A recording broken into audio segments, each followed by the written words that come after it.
My youngest son, an airline pilot, called me. Mom, is something weird going on? Is Dad home? Yes, he's in the shower, I replied. He whispered, impossible. He just boarded my flight to Paris with his mistress, a young blonde woman. Then I heard footsteps behind me. Before I tell you everything that happened, leave a comment and tell me what city you're listening to this story from. I'd love to know how far my voice has traveled. Ana Rivera's world shattered into two with just 3 words. That's not your father. The coffee maker was still dripping in the kitchen when she heard that sentence, a phrase she would never forget. Outside, the last lights of the day painted the clouds orange, and inside, everything seemed calm. Everything except her heart. Ana Rivera, 53, a retired nurse, mother of 2, and wife to the man she believed was her great love. She lived in a simple but cozy house on the outskirts of Phoenix, Arizona. She was one of those women who carried the weight of fatigue on her back, but still had tenderness in her voice. Her life was woven with silences, sacrifices, and long hospital shifts where she cared for strangers with more dedication than she sometimes received at home. She always believed her sacrifices were meaningful. Until that day. It was an ordinary afternoon. Ana wore her gray cotton robe and walked barefoot on the cold floor. Mark, her husband, had just gotten home. He had kissed her on the forehead as usual and had gone to take a shower. She was preparing 2 cups of coffee, one for him, one for her. This was their ritual. The phone vibrated on the counter. It was a video call from Julian, her youngest son, a commercial pilot and the family's pride. She answered with a smile on her lips, her gaze as warm as ever. Hi, honey. How are you? But Julian wasn't smiling. His face was pale, the camera trembling. Mom, something weird is going on. She put the cup down on the marble counter. A shiver ran down her spine. What's wrong? Are you okay? Julian hesitated, swallowing hard. Is Dad with you right now? Ana frowned. Yes, he's in the shower. He just got here. Why? Julian looked back, whispering, impossible. He just boarded my flight to Paris with a blonde woman. Mom, they were kissing. I saw his face. It's him. The cup fell from her hands. Coffee splattered across the floor, but Ana didn't flinch. She was frozen. She took a deep breath. The shower was still running. Was it true? Was Mark there or not? Mom, Julian insisted, his eyes glistening. I'm not crazy. He has the same face, the same way of walking. He was wearing the blue shirt you gave him for Christmas. Ana felt the world spinning. Her legs began to tremble. I have to hang up, she whispered, not giving him time for more. And then she heard it. The slow, confident footsteps, a slight drag of the leg like Mark's when he came out of the shower. Only it wasn't him. Ana turned, her heart pounding in her chest. It was her older daughter, Maria, 30, a lawyer with a severe face but a fragile gaze. She was pale, her eyes puffy. She looked like she hadn't slept in days. Mom, she said in a broken voice. You're not crazy. He's been lying to us for years, and you have to know the truth. Ana didn't understand. She opened her mouth, but no words came out. Maria walked slowly to the table. From her bag, she pulled out a folded manila folder with worn corners. She placed it firmly in front of her mother. Open it. Ana, with trembling hands, unfastened the metal clasp. Inside, she found printed papers, receipts, plane tickets, photographs, letters, bank transfers, and immigration records with Mark Rivera's name, with destinations to France, Argentina, and other cities he had never mentioned. In one photo, her husband was embracing a young blonde woman on a terrace in Paris with a glass of wine in his hand and a smile Ana hadn't seen in years. What is this? She whispered. What is this, Maria? A parallel life, Mom, her daughter replied with a coldness that hurt. He has another family in Paris. Ana couldn't speak. The tears wouldn't come, as if her body didn't know how to react yet. Maria sat across from her. Her eyes softened. I found out a year ago, but I had no proof, just suspicions. I thought I was going crazy. Until I followed him. Until I saw him enter a hotel with that woman. Ana took a difficult breath. Why didn't you tell me sooner? Because you protected him, Mom. Always. Every time he disappeared, you said he was tired, that he was working too much, that I had to understand him. But he wasn't tired. He was with her. Ana looked at the papers again. On one of the pages, a receipt showed a monthly transfer of 1,500 euros to a French account. The beneficiary's name was Clemence Dubois. She had seen that name before in Mark's emails. She always thought she was a colleague, an old contact. Since when? Ana asked in a hollow voice. Maria sighed. The first transfer was 12 years ago. Anna pressed her lips together, put a hand to her chest, and felt a sharp pain. And that woman has an 11-year-old daughter. The silence fell like a heavy weight between the two. Do you think? Anna murmured, not daring to finish the sentence. Yes, Maria confirmed. Everything indicates she's his daughter too. Anna stood up unsteadily. She walked down the hallway. The shower was still running. Mark? She asked in a hoarse voice, but there was no response. She pushed the bathroom door. It was ajar. Steam billowed out like a dense cloud. The bathroom was empty. No one was there. Where is he? She whispered, terrified. Maria ran behind her. I found out 3 days ago, Mom. Julian called me. He told me he saw him get on the plane. That's why I came. I didn't know if you had seen him, if he had fooled you again. Anna went back to the living room and sat down, her gaze lost. She didn't understand anything. Not even the shower. He probably turned it on before he left, to make her think he was still home. Anna hugged herself. It can't be. He can't have done this to me. Maria knelt in front of her. Yes, he can. And he did. You're not the only victim. We all were. Anna looked at her with empty eyes. 12 years. And me, Maria replied. You were taking care of the sick while he was building another life. And you know what's worse, Mom?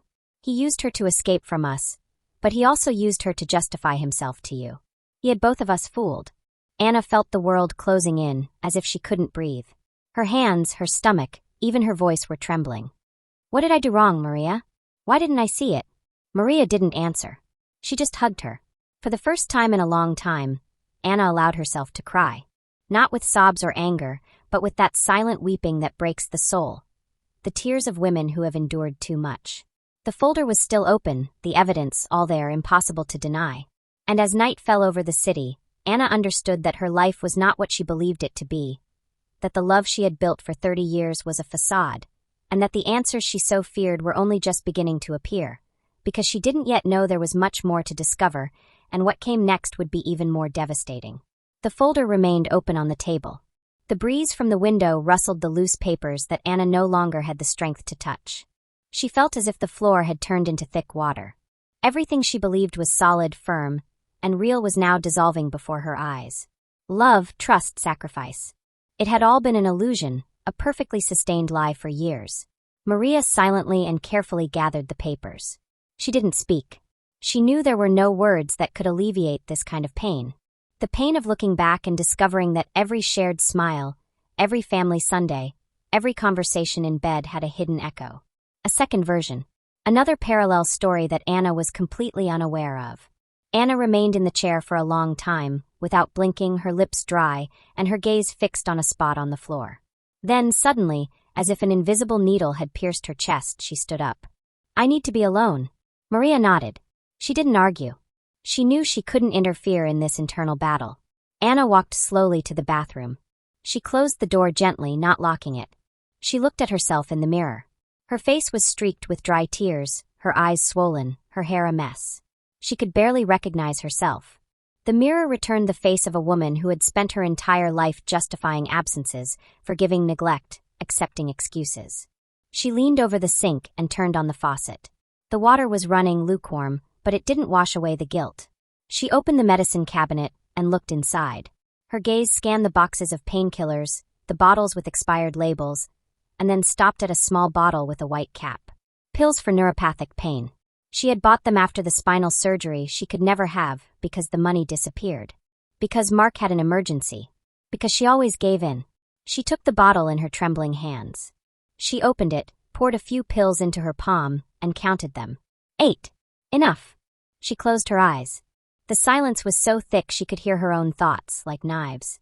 Then something happened. A memory crossed her mind like a flash of lightning. Her, kneeling in the kitchen almost 20 years ago, opening an expired can of tuna while Julian cried in his room. Mark wasn't there. He had said he had a night shift at the security company. That night, Anna slept on the floor without dinner so her children would have enough. She remembered another scene. Her, at the clinic with unbearable lower back pain. The doctors told her she needed urgent surgery. She took out a loan. Mark co-signed. She never saw the money. A month later, he showed up with a new flat-screen TV and a brand-name watch. The weight of those memories fell on her like a wall. The pills fell to the floor. She collapsed onto the bathroom floor with a muffled sob. She covered her mouth to keep from screaming. Maria knocked on the door from the other side. Mom, are you okay? She didn't answer. She took a deep breath, stood up, washed her face, closed the medicine cabinet, and looked at herself again. Her face was the same, but now it had cracks. And behind those cracks, something new was beginning to emerge. Fury, awareness, awakening. She came out of the bathroom and found Maria in the living room, mechanically reviewing one of the papers. How long have you known? Anna asked in a firmer voice. A year. I started to suspect because of some bank notifications. I got duplicate emails. I saw his name on some hotel reservations in France. I connected the dots. And Julian didn't know anything until today, but he called me 3 days ago. He told me he saw Dad, that he was sure it was him. He got scared and reached out to me. I convinced him to send me a photo. It was clear, there was no doubt. Anna sat down, took a deep breath, then lowered her voice. I want to know everything. Maria nodded. For the last 5 years, Dad has been receiving money from Julian. He told him you needed help, that your pension wasn't enough, that your health was getting worse. Julian was sending him between $500 and $700 a month. All that money went to another account. In euros. In that woman's name. Anna closed her eyes. And the loan. He also used it to pay for a child's tuition. Private schools, uniforms, camps. Dad introduced himself there as a businessman, as a widower. He told them you had died years ago. The words pierced her like knives. Widower. Maria clenched her teeth. I don't want to hurt you anymore, Mom. But you have to know. You're not crazy. You weren't foolish. You were good, and that's why he took advantage of you. Anna didn't speak. She stared at the floor for a full minute. Then, in a voice barely audible, she asked, Who is she? Clemence Dubois is a French teacher. She's 36. They live together in an apartment near the Seine River. The little girl's name is Lucy, and she physically looks a lot like Julian did when he was a boy. Anna felt a pressure in her chest. It wasn't just the betrayal, it was the weight of the structured deceit, the double life, the lies repeated with surgical precision. Everything Mark had said for years now had another meaning. She remembered a night he came home drunk. He said he drank from stress, that he was exhausted. He lay down without eating dinner. She covered him with a blanket, without reproaching him. That night, he whispered, Thanks for putting up with me so much. You're my home. Now she understood. It wasn't love. It was guilt. It was manipulation. It was control. Did she know about me? She asked suddenly. Maria shook her head. I don't think so. I found an old blog where she uploaded photos. In one post she wrote, After so much pain, I found a man who makes me feel safe. He has no past, only a future. Anna laughed, but it was a hollow laugh, as if her soul was mocking itself. How ironic. I was his past, his ladder, his excuse. She got up again, walked to her room, opened the closet, and searched among the shoe boxes and blankets until she found it. An old blue, hardcover notebook where she used to write important things. And between the pages, a worn yellow envelope. She hadn't opened it in years. What is that? Maria asked from the doorway. Letters I never sent, Anna replied. Thoughts I didn't dare to say. And bills. All the things I had to pay for a loan. She pulled out a page. It was a copy of the estimate for her spinal surgery. Signed, sealed. Then a note from Mark, written in his own hand. I used the money for an investment. I promise I'll get it back. Maria read it in silence. Her eyes welled up. Mom, you don't have to keep carrying this alone. Anna closed the notebook. I'm not going to keep carrying it, but I'm not going to pretend it didn't happen either. Maria approached. What are you going to do? Anna took a deep breath. She looked out the window. The streetlights were beginning to turn on. Night was falling like a curtain. I'm going to meet her, she said with determination. Her. That woman. I want to look into the eyes of the one who shared my life without knowing it. Not out of resentment. Out of dignity.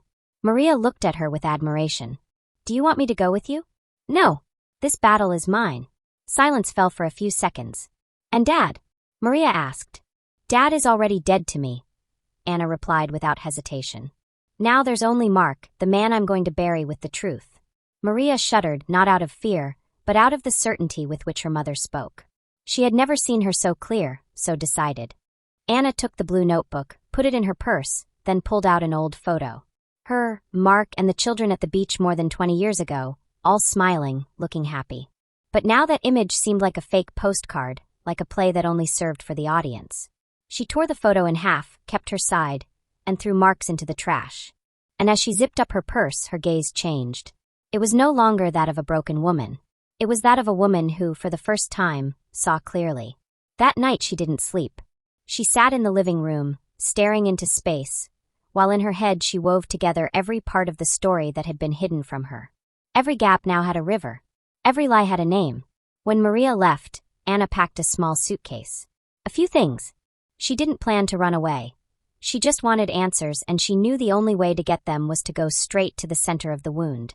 What she didn't know yet was that a part of the past, much darker and more disturbing than everything she had just discovered, was about to emerge. A secret buried for decades. A betrayal even deeper than infidelity. And when she discovered it, there would be no turning back. Anna arrived in Paris with swollen eyes and a contracted back from the flight, but with the sharp gaze of someone who no longer allows herself to fall for illusions. She was carrying the same blue suitcase she had used when she last traveled with Mark, more than 7 years ago, to celebrate their 25th anniversary. That time, he told her that Paris wasn't for them, that he preferred warm beaches, that Europe made him sad. Now she understood why. She stayed in a small hotel in the 14th district. She didn't need luxury, just time. Silence. A space to process each piece that was beginning to fit together with an almost mathematical cruelty. 2 days after her arrival, in front of a cafe with a red awning and gold letters, Anna saw Clemence Dubois for the first time. She was younger, as Maria had told her, with soft features and a shy smile. She was sitting at an outside table with a book in her hands and a steaming cup of tea. Next to her, a little girl with brown hair and dark eyes was drawing with colored pencils. Lucy.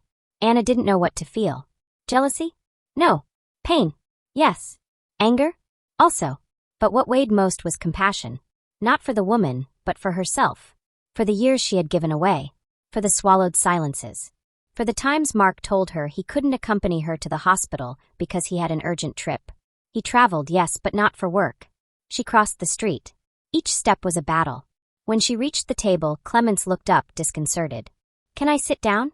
Anna asked in simple but clear French. Clemence nodded, confused. "Do I know you? I think we both know the same man." "Mark." Anna nodded. "Did he tell you about me?" Clemence was silent for a few seconds. Then she looked away and said, "He told me you were his wife, but that you passed away. In 2015. Liver cancer." Anna smiled sadly. "I'm alive. And you were the perfect excuse for him to bury me without a coffin." Clemence put a hand to her mouth. She didn't cry, but she paled. "You have to understand. I didn't know. He told me he was alone, that he had suffered a lot, that his family had rejected him." Anna watched her carefully. She was believable, but also naive, just like she had been so many years ago. "How long have you been together?" 14 years. I met him at the hospital. I was an intern. He came to give a lecture on clinical safety. After that, we started seeing each other. He told me he traveled a lot for his company in Mexico, that he didn't want to mix his past with his new life. And I believed him. "Did he promise to leave everything for you?" "Yes. He told me he had legal issues to resolve in his country, that his family would take everything if they knew about me. He asked for my patience, and when I got pregnant, he disappeared for 5 months. Then he came back as if nothing had happened, and I accepted him again." Anna lowered her gaze. It was like listening to herself 20 years ago. "And the little girl?" "He acknowledges her, visits her, plays with her, but he doesn't live with us. He says his work consumes him. Sometimes he doesn't show up for weeks." Anna looked at Lucy. She was at another table now, drawing on the floor with chalk, unaware of the whirlwind unfolding beside her. "Does she know if he has more children?" Clemence shook her head. "No. He always said you couldn't have them, that was the real reason for your breakup." Anna held back a laugh. It hurt, but the laugh wasn't of joy, it was of absurdity. "We have 2, Maria and Julian. 30 and 31. He lied about everything." Clemence looked at her as if she had just woken up from a nightmare. "He used both of us," Anna said, "and who knows how many others." They were silent for a few minutes. Then Anna stood up. "I didn't come to demand anything. I just needed to see you, to know who you were, and to understand how much damage a man without a conscience can do. Take care of yourself. Don't expect him to change." She left without waiting for a reply. She didn't cry. She didn't scream. She walked through the wet streets of Paris like a shadow. That night she couldn't sleep. She thought about the little girl, about what she would feel if one day she discovered that her father was an imposter, a professional liar. And she also thought about Maria, about what this truth would do to her. Back in Arizona, she found her waiting for her at the airport. She hugged her, but something was different about her daughter. She noticed she was thinner, with dark circles and nervous. "Are you okay?" Maria forced a smile. "I'm fine, just a little stressed." And Julian isn't answering. I think he's processing it in his own way. In the car, Anna told her everything. From the conversation with Clements to what she learned about Lucy. Maria remained silent. She drove with her eyes fixed on the road. At a traffic light, she suddenly hit the steering wheel. "I can't believe it," she said in a trembling voice. "Another one. Another daughter. How much more garbage is going to come out about that man?" Anna took her hand. "Maria, no," she screamed, unable to contain herself. "I have the right to break too. You're not the only one who was betrayed. I grew up adoring him, thinking he was an example. I worked hard, I studied, I killed myself to make him feel proud, and it was all a lie." Anna felt a knot in her stomach. It was the first time she had heard Maria say something so vulnerable. "I know," she said softly. "And I'm sorry I didn't see what he was sooner. I allowed it. And you paid the price too." Maria broke down crying. "I feel dirty, Mom. I look in the mirror and I don't recognize myself. There are nights when I eat and then I vomit. Not as punishment. It's like I want to empty myself to get everything out." Anna closed her eyes. Her daughter's pain was like a bullet to the chest. "Since when?" "Since I was 15. Every time Dad told me I was fat, that I shouldn't eat so much, he said it laughing, of course, but I took it seriously. And later, when he compared me to his friends' daughters, I was never enough. I never will be." "That's not true," Anna said, her voice cracking. "You're my pride, my reason for going on."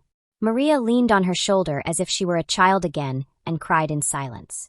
Anna stroked her hair, feeling that fragility bringing them closer together again. When they got home, Julian was in the living room. He wasn't talking. His eyes were sunken and his hands were trembling. "Do you want to tell me what's wrong?" Anna asked, sitting next to him. "I don't know how to live with this," he murmured. "I feel like I've been torn from my place. My father isn't the man I thought he was. I can't even say his name. Have you eaten?" He shook his head. "I'm not hungry." Maria came in and sat on the other side. "He destroyed us," she said. "Everything we did, Mom, we did it for him. Every decision, every sacrifice, everything was to sustain his ego, his lies, his need to feel important." Julian nodded. "And I gave him everything I earned. I thought I was helping you, but I was funding him, his mistress, his secret daughter, his double life." Anna looked at both of them, her 2 children shattered, broken by the man who brought them into the world and then betrayed them without remorse. "And we're not going to be silent anymore," she said in a firm voice. "We're not going to protect anyone anymore. It's time to tell our story.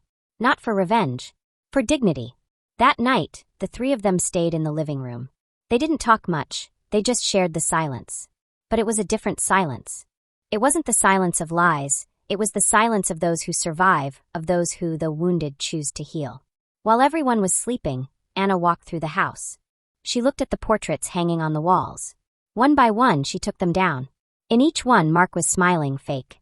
In the last one, where he was hugging Julian as a child, she drew a circle on his face with a black marker.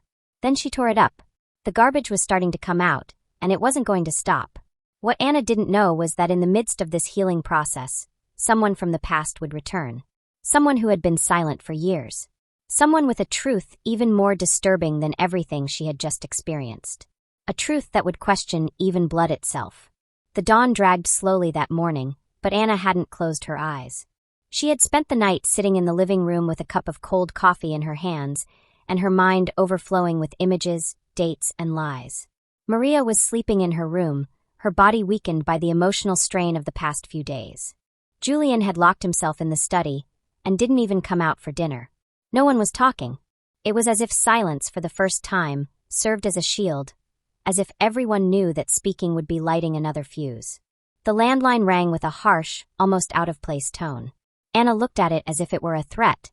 She let it ring twice before answering. A male voice, firm and formal, answered on the other end of the line. "Ms. Anna Rivera?" "Yes." "Who is this?" "Sergeant Ricardo Ortiz from the Airport Security Department. I apologize for calling so early, but we've had a situation involving your name." Anna sat up abruptly. "What kind of situation? Do you know a man named Mark Rivera?" The question hit her like a rock in the chest. "Yes. He is or was my husband." The officer hesitated for a moment, as if carefully choosing each word. The reason for our call is that a few days ago, on the day your son Julian operated Flight 745 to Paris, the security system detected an irregularity in the passports. The man who boarded the plane with the name Mark Rivera does not match the Mark Rivera registered in the U.S. migration database. Anna felt the floor disappear. Her head was spinning. What do you mean he doesn't match? We have reason to believe that the man who boarded the flight is not your husband. We have initiated an investigation for identity theft. What we found is complex. Anna leaned against the wall. Her breathing accelerated. What did you find? Did you know Santiago Rivera? Anna went blank. Her body froze. It can't be. I did know him. Santiago was Mark's twin brother. He died 30 years ago. In a fire. The officer took a deep breath. No, ma'am. He didn't die. He survived with burns to his lower torso and right leg. Apparently, his brother left him behind. There was no rescue report or official complaint. Santiago has been alive all this time. He was living in Europe under different names. His trail is complex, but what surprises us most is that he has been using his brother's documents for years. Anna felt her legs give out. She fell onto the couch. Her head was spinning. So, the man I saw with the blonde on the plane is not your husband. He's your brother-in-law. And it's possible he's been acting as him for years. Anna hung up without answering. She couldn't speak. She couldn't even cry. She remained motionless as if the whole world had become a bad joke. For minutes, she didn't move. Then she got up like an automaton and walked to the room she had shared with Mark for years. She opened the closet and started pulling out clothes, papers, old boxes. Everything flew to the floor. In a corner of the closet, at the very back, she found a loose board. She pulled it away. Behind it was a small, hidden hollow. She reached her hand in and pulled out a package wrapped in an old cloth. It was a stack of letters. She opened them with trembling hands. They were yellowed, handwritten letters, all signed with the same hand, Santiago. The first one said, Mark, you left me. You saw me burn and you ran away. You said you were going for help and you didn't come back. I hid among the rubble. Some workers found me days later. They recognized me. I said you had died. I invented a new life, but I can't forget. I want to see you. I need answers. Anna fell to her knees. The following letters were more aggressive, more desperate. Some had recent dates. All I wanted was justice. But you took my name, my papers, and now my son. Because yes, Mark. She was pregnant. And you knew it. The last letter left her breathless. If you don't let me see him, I'll find him myself. I don't care about anything anymore. I warned you. Don't mess with blood, because blood always claims its own. Anna dropped the papers. Her heart was beating so fast she felt it would explode. Maria appeared at the door, her face a mess. What's going on? Anna looked up. Santiago is alive. Maria frowned. Who? Your father's twin brother. The one who supposedly died. Maria entered the room and saw the letters on the floor. What is all this? Anna handed her the papers. For years he was writing. From Europe, he was asking for help. Mark never told anyone. In fact, I think he stole part of his identity. I don't know since when. Maria read them with trembling hands. Then she covered her mouth. Mom, this is insane. That monster didn't just betray us. He destroyed his own brother. Anna paced in circles. What else? We don't know what else can come out of this hole. Maria's phone rang. It was Julian. I'm in Paris, his voice said from the speaker. But I need to talk to you and Mom. I just got this. He described an anonymous envelope with a letter written in black ink. You are not Mark's son. You are Santiago's son. Ask your mother what happened on August 12, 1995. Maria gasped. Anna leaned against the wall. The silence was unbearable. What does this mean, Mom? Julian asked on the other end. Anna didn't answer. Mom! Maria turned off the speaker. What happened on August 12th? Anna didn't speak. She just stared into space as if something inside her was breaking. Maria approached. Mom, please. Anna took a deep breath. That night, Santiago came to the house. He said he needed to talk. Mark wasn't here. I had been drinking. I don't remember everything clearly. But he hugged me. He told me he loved me, that he always had. I thought it was Mark. He was his twin. God, they looked so much alike. I let myself go. We were both devastated. Maria covered her face. What are you saying? Anna nodded, her eyes full of tears. Julian was conceived that night. I never told anyone. Not even Mark. I always pretended it didn't happen. Until now. Maria backed away, unable to breathe. She opened the window. Julian was on the other side of the world, waiting for answers, and his mother had just confessed that his father wasn't his father. Anna picked up the phone. "Julian, come home. We need to talk face to face. I can't hide it anymore." Julian's voice trembled. "And is it true?" "Yes." "Then who am I?" Anna swallowed. "You're my son. We'll have to rebuild the rest together." That night, Anna locked herself in her room. She didn't eat dinner, she didn't talk. She just sat on the floor surrounded by letters, memories, and the unbearable weight of the truth. Truth, when hidden for too long, doesn't disappear, it rots. And when it emerges, it destroys. And what was about to be revealed was not yet the end. It was just the beginning of a more cruel, deeper, more devastating truth. Julian arrived in Arizona 3 days later. He didn't give a heads up, didn't text, didn't call. He just showed up at the door with a suitcase in one hand and the anonymous envelope in the other. His face was haggard, his gaze empty, and he had an expression Anna had never seen on him before. It wasn't sadness. It wasn't anger. It was something worse, emptiness. Anna opened the door, and her son didn't hug her. He didn't look at her. He just walked past her as if through a lightless tunnel. He sat on the couch in the back of the room and left his suitcase at his feet. Then he took out the letter, placed it on the table, and spoke. "I want to hear it from your mouth." Anna closed the door softly. She walked to him and sat down in front of him, her hands trembling. "I told you on the phone. I'm not sure of everything. It was a confusing night. I don't want conjectures. I want the truth." Maria came down the stairs and stopped halfway. She didn't dare to enter the living room. From there, she listened. Anna lowered her gaze. She couldn't evade it anymore. It was August 12th. Mark had gone out. He said he would be back late. Santiago appeared at the door. He said he needed to see me. He was bruised. There was blood on his shirt. "I thought he was your father. They looked so much alike." He hugged me. He told me things I hadn't heard in years. That he admired me. That he had always watched me from afar. I didn't stop him. I didn't think. I was hurt, vulnerable, alone. And then it just happened. I slept with him, believing he was Mark. Julian didn't blink. "And when did you find out you were pregnant?" "I found out 2 months later. Mark never brought up that night again, nor did he ask me anything. Santiago disappeared. I decided to stay silent. I pretended you were Mark's. I pretended nothing had happened. I thought it was for the best." "For whom?" Anna swallowed. She couldn't answer. "Do you know what it's like to look in the mirror and not know who you are?" Julian leaned forward, his hands trembling. "Do you know what it's like to build your identity on a lie? Who did I mourn all these years? Who did I call Dad? A coward who let his brother die? Or the brother who got into bed with his brother's wife?" Maria came in finally. "That's enough, Julian." He turned around. "What do you know? I know this is killing all of us. Mom made mistakes. But so did you. And so did I. We're all sick from silence. You from living to please. I from hiding my trauma. And Mom from holding up the sandcastle until the sea swallowed it." Julian looked at her.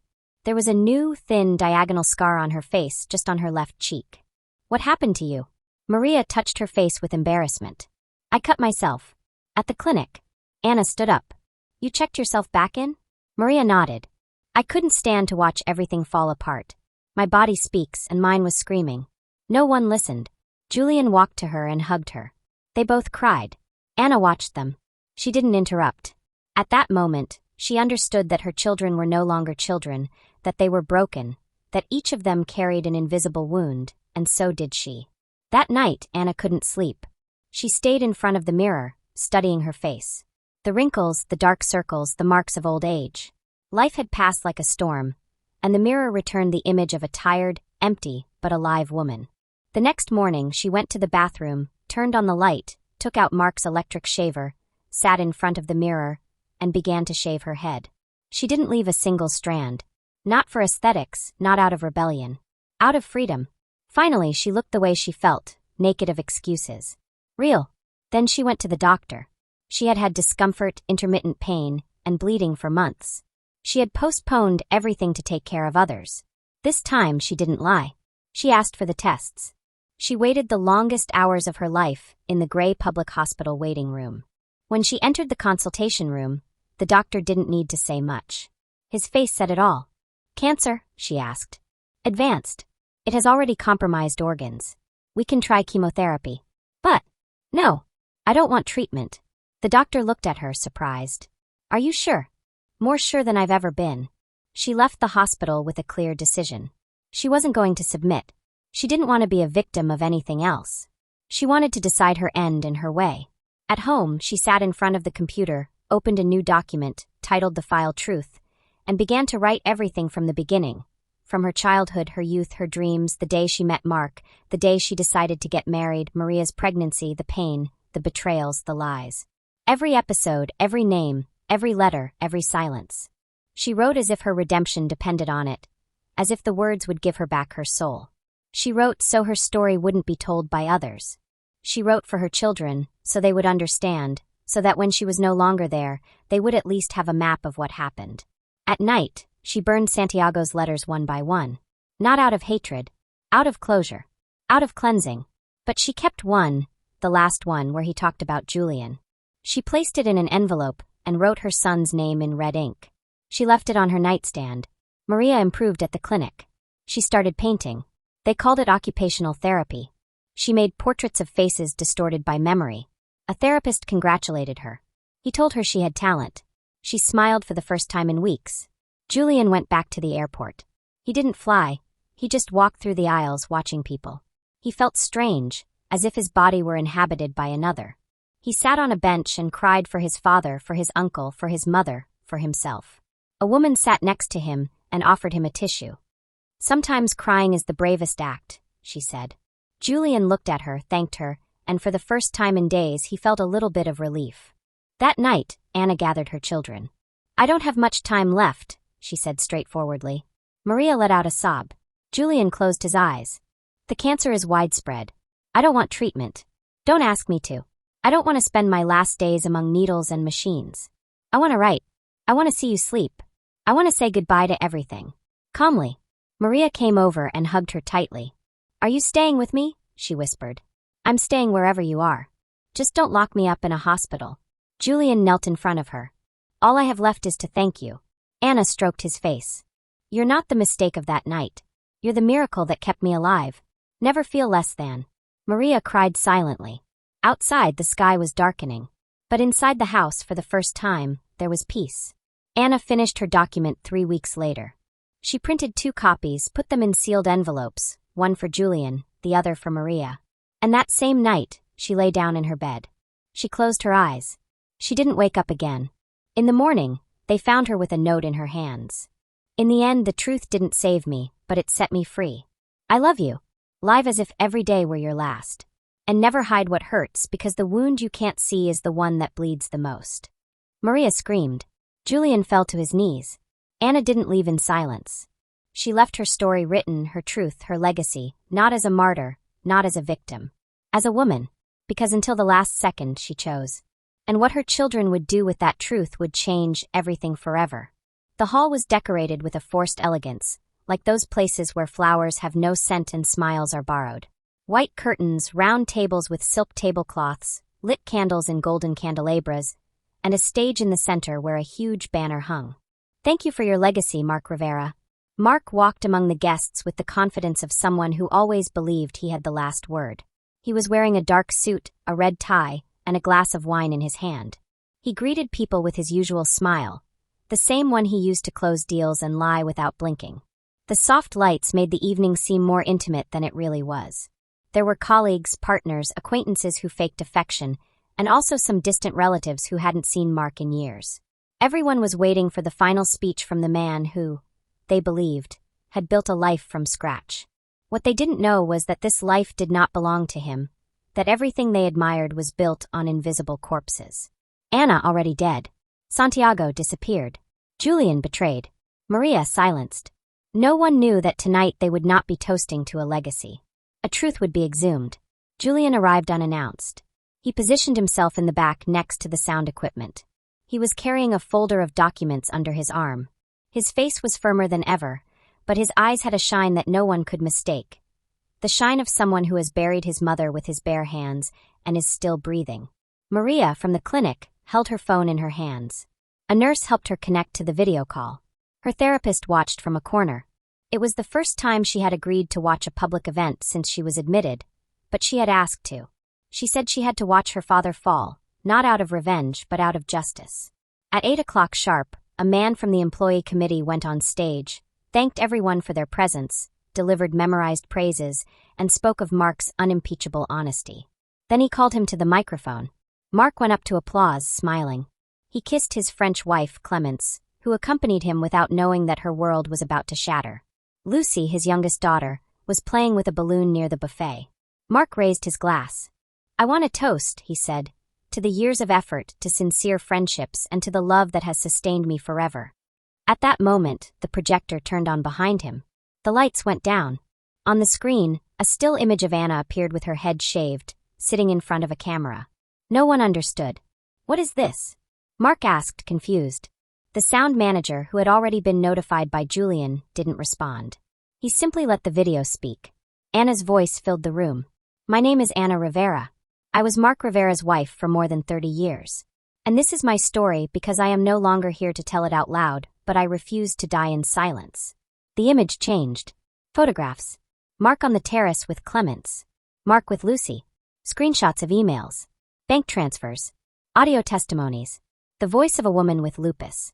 "And he promised me he would leave his family for me. We had a son. He denied it. He left." Then Maria in an audio recorded at the clinic. "I grew up believing I had to be perfect. He made sure to remind me of every mistake. Every extra pound. He broke me without ever touching me." The atmosphere turned to ice. Everyone was looking at Mark, who was no longer smiling. Then Julian appeared in the video, his voice cracking. "I'm a pilot. I'm a son. But I'm also the consequence of a lie. My father is not my father, and the man I so admired destroyed everything he touched." The images continued. Screenshots of fake passports. Santiago's letter. Photos of the fire. Legal documents. The story wove itself together. Impossible to deny. Undeniable. When the video ended, no one applauded, no one moved. Only the projector's hum and Mark's heavy breathing filled the air. Someone from a table asked, "Aren't you going to say anything?" Mark lowered his glass and walked to the microphone. His face was no longer in control. He was exposed, furious, about to explode. "She was always a sentimental idiot," he shouted. "She tied me to her misery, to her mediocrity. I built all of this. I deserve it." Clemence stood up, walked to him, and slapped him hard. The entire hall went silent. Lucy began to cry. "Who are you?" Clemence asked in a low voice. "Who the hell are you?" Mark didn't answer. He took a step back. No one came to his defense. None of his colleagues. No old friends. Because when the mask falls, what remains is the truth. And the truth is not applauded. Julian walked to him and looked him straight in the eyes. People surrounded them but didn't intervene. It was an invisible duel, a sentence without judges. "Thank you," Julian said, "for showing me what I never want to be." Mark tried to speak but couldn't. Julian dropped the folder at his feet, then turned and left. He didn't look back. Maria smiled from the screen. Her therapist watched her with surprise. "Why are you smiling?" "Because for the first time, I feel like my mother is at peace." Clemence left with Lucy. She didn't look at Mark again. No one accompanied him. No one comforted him. He was left alone in the middle of a hall decorated to celebrate a life that was never his. Hours later, in the same empty hall, Mark sat on the stage. No one saw him. No one heard him. He lit a cigarette and looked at the banner that said, "Thank you for your legacy." He tore it down violently. He ripped it in two. Then he just sat there in silence, knowing there was no going back, that once the masks fall, they can't be put back on. The truth was his condemnation and silence his only company. Mark never spoke in public after that night. He locked himself in his country house, surrounded by things that no longer meant anything. The gold watch he used to show off, the corporate merit medal, the award-winning photographs, they all lost their value when there was no one left to believe in him. He didn't go to the police, didn't face the lawsuits, didn't reclaim his name. He simply disappeared from the world like a ghost of what he once was. The media stopped talking. Social media moved on to another scandal. Shame did its job and erased him. Julian, on the other hand, began to be reborn. The first change was invisible. He didn't quit his job, didn't flee the country, didn't publish a book or give interviews. The change happened inside, like a flower blooming in burned soil. He no longer carried the question of who he belonged to. He wasn't the son of a man. He was the son of a woman who chose truth as her banner, and that was enough. He started flying again, but now he did it without that weight on his chest.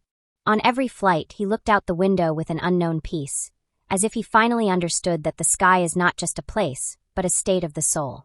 Maria, for her part, did not return to the house where everything happened. She sold the property with Julian's help. She chose not to stay where the walls breathed secrets. She moved near the sea. She started painting landscapes, human bodies, and faces deformed by memory. She exhibited at a local gallery under the pseudonym AR. When they asked her about the name, she smiled. No one knew they were her mother's initials.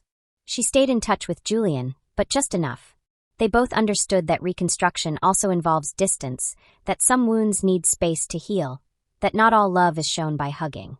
Sometimes it's shown by letting go. Anna did not die in a hospital bed as many imagined. She also didn't leave instructions, a will, or a funeral. A week after the impromptu memorial her children organized at Maria's house, she disappeared. The hospital room woke up empty. The gown folded on the bed. No note, no clue, just a sealed envelope with a word written by hand. Live. Inside, there was a postcard without a return address with a photo of a beach on the back, in black ink. Sometimes freedom is not a place, it is a decision. With love, Mom. Maria received it a year later. She found it among the mail, mixed with advertisements and bills. When she saw it, she stopped dead in her tracks. The sea on the postcard was the same one she had dreamed of as a child. Turquoise water, gentle waves, white rocks. She knew it instantly. Anna wasn't dead. She was free. She didn't tell anyone, not even Julian. She kept the secret like an amulet, something life had returned to her after taking so much away. From time to time, she would write a letter and send it to an imaginary address. It was her way of talking to her, of keeping her close. Julian, on one of his trips, landed in Lisbon for a layover. He had 6 hours free. He didn't plan to do anything, but when he left the airport, an impulse led him to the port. He walked through cobblestone streets, among bookstalls and the smell of the sea. On a bench, a woman with a hunched back was reading a book. She was wearing a straw hat. He couldn't see her face. As he walked past her, he felt something in his stomach. He stopped. He didn't say anything. He didn't want to ruin it. He just kept walking with a smile on his lips. Sometimes we don't need certainties, just signs. Anna's story didn't appear in newspapers. It didn't become a movie. No one wrote a report.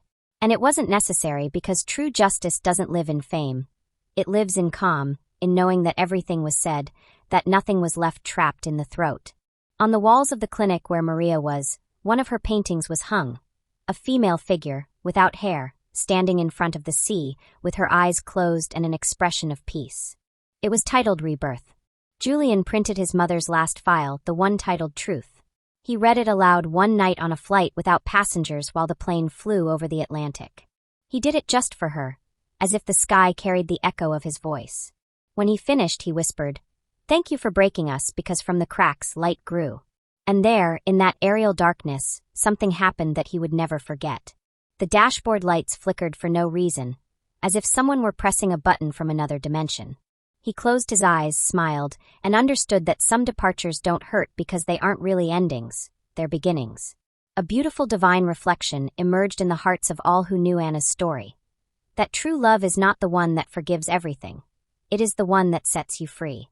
That we are not born to fit into inherited molds or to carry the sins of others. That we are responsible for breaking the chains, for saying enough, for looking into the abyss and still deciding to walk.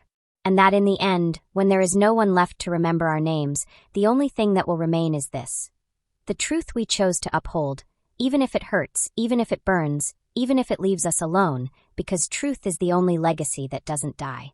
And those who remain standing do so not because they didn't fall, but because after falling they decided to get up and walk without fear, without guilt, without owing their lives to anyone, only with the certainty that everything they lived turned them into who they are now. Human, free, eternal. What did you think of this story? There are many people like Anna who are living silent battles every day. Our hope is that her voice has also resonated within you. If this story touched your heart, share it. Let more people feel accompanied. Be a part of the change. Tell us in the comments what you would have done in her place. What city are you watching us from? Reading you makes us feel closer to you. And if you haven't already, subscribe, and hit the notification bell. Every gesture from you is a sign that these stories must continue to be told. Don't go yet.